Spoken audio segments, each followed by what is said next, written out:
You're listening to New Churches Podcast, a production of Send Network on newchurches.com. We discuss all things church planting. If you're looking to take your next step toward multiplication, you're in the right place. Newchurches.com provides relevant and reliable resources for church planters, church multipliers, and disciple makers. Our growing library features pastors, planters, and church leaders like Ed Stetzer, David Platt, Trillia Newbell, Christine Hoover, Dahadi Lewis, Trevin Wax, and many others.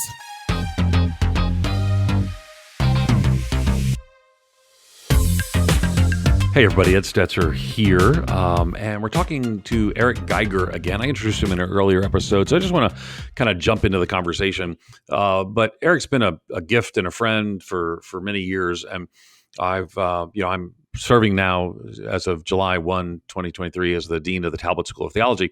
But I'm also, part of the reason I came to California was to serve alongside Eric at Mariners Church as scholar in residence and teaching pastor here.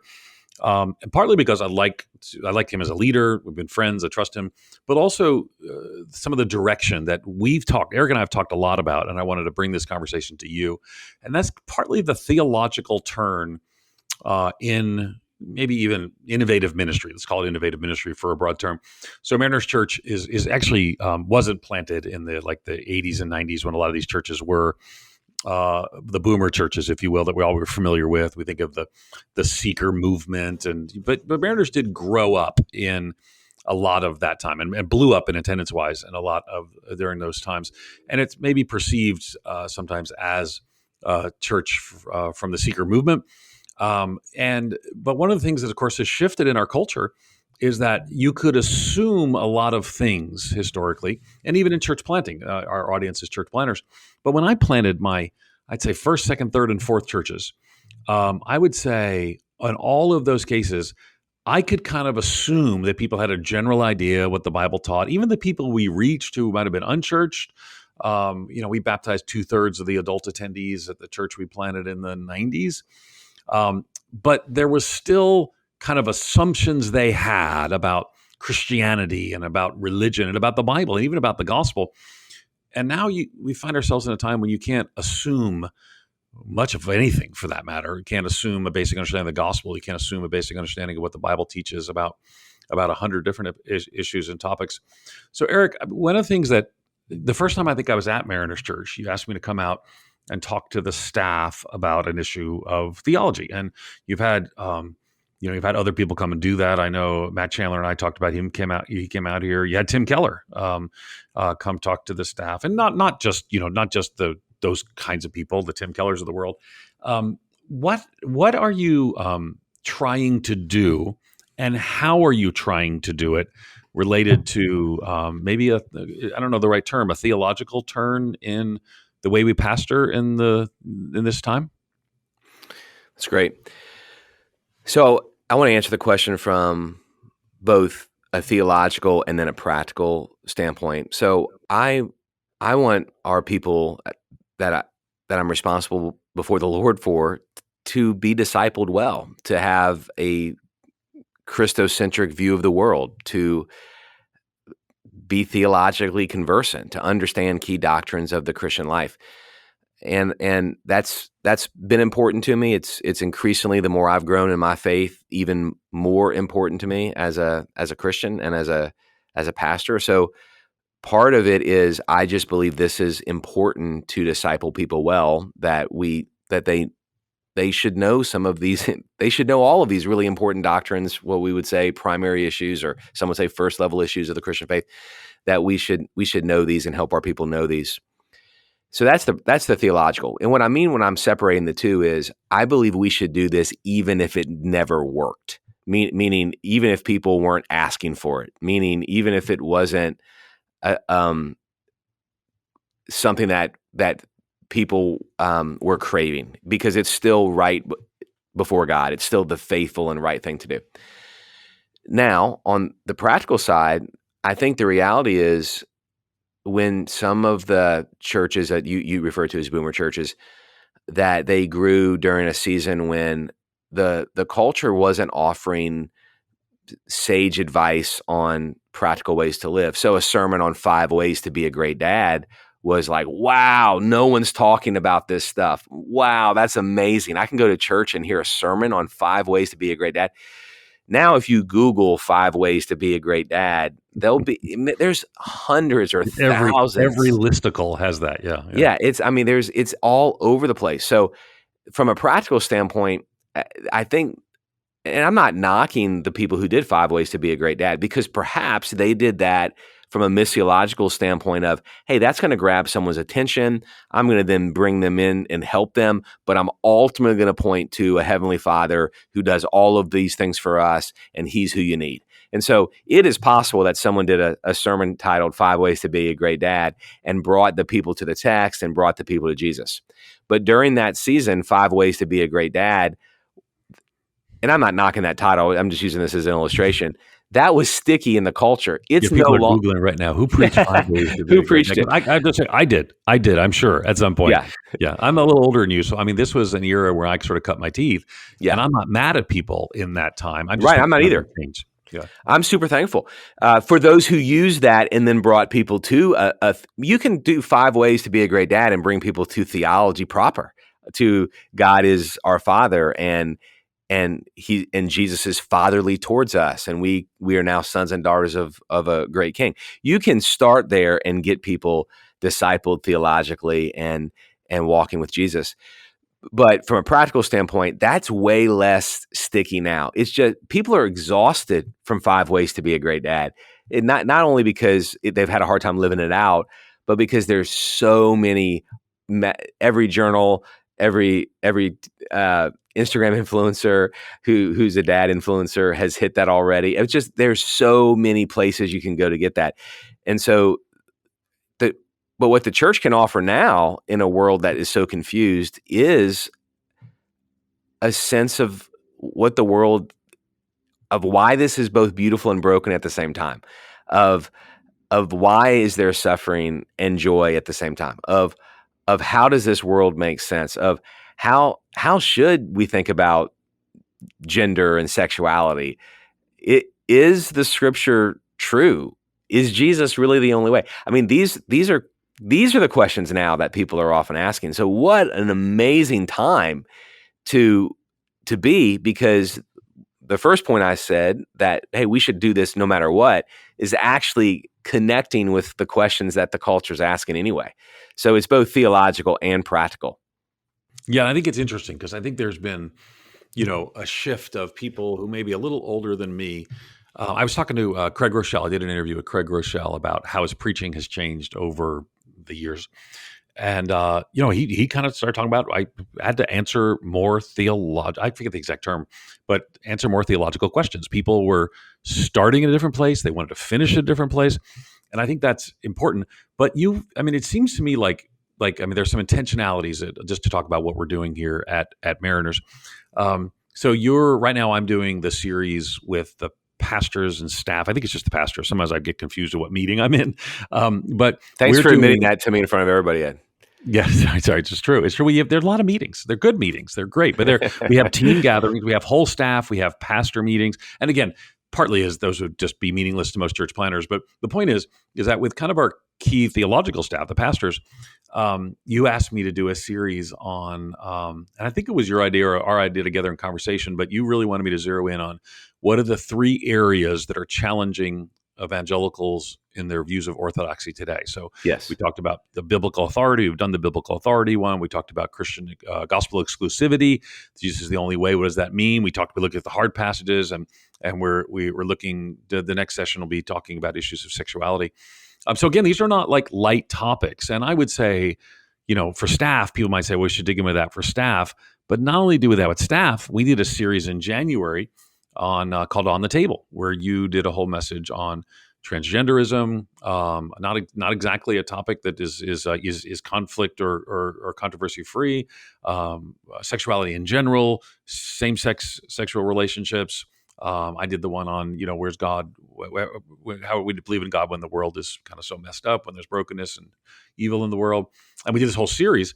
So why? Because I think the way in the past, the strategy in the past is to bring people in with more practical, appealing things. We talked a little bit about that and how the culture shifted, but let's just stay with that. To bring people in with more palatable truths, not untruths, but more palatable truths, and then to take them to deeper truths, might be in a discipleship class or something to that effect. But I mean, the On a Table series certainly is not that. So what's the thinking that goes through this kind of theological turn? And I think it's completely appropriate to have a strategy, which is, hey, we're going to hit some broad, problems in the world that aren't so controversial, and then take people deeper. So we still do some of that too.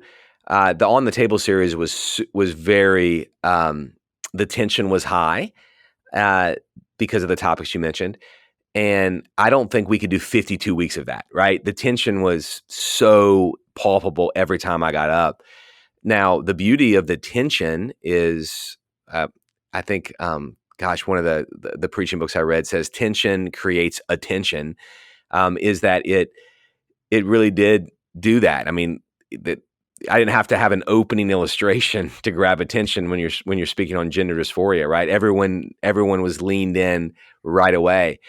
But I don't know if you could have 52 weeks in a row of that. So, but the question to answer is, why would you bring that into a weekend as opposed to that being the third level in a discipleship process? And I'm saying it's okay if it's the third level in a discipleship process for lots of the time, but occasionally it's great to bring that into the weekend. And the reason is, I mean, quite simply, people are asking those questions. And because they're asking, what a really great way to answer the question, but then bring people to a higher view of the body. In that case, a high view of the body, a high view of God as creator, a high view of the image of God placed on people and what that means.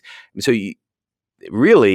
we use the gender dysphoria topic to bring people to teaching the image of God, And so it was, in some ways, you could say it's a little similar to 5 ways to be a great dad. If you brought 5 ways to be a great dad to help people understand God as a father, and gender dysphoria to help people understand image of God. If you are simultaneously feeling like you're actually helping people, and not simply just doing a sticky topic. Now on that one, and Ed, I mean, you've seen it because we're utilizing you to train our staff. I mean, we spent months preparing our teams for that sermon. So that wasn't like on Wednesday we decided to do that message. I mean, that was mapped out a long time in advance. We read "Love Thy Body" as a staff, the whole staff, everybody. By Nancy Piercy. We read Rebecca McLaughlin, Confronting Christianity.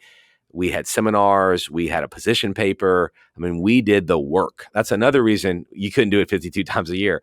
We could not do that 52 times a year, but there's a couple of times a year where there's some major cultural sticking point that I believe we can approach with both truth and grace. So, it's different than they'll get a political pundit. We're not doing that. We're not just, screaming at the culture.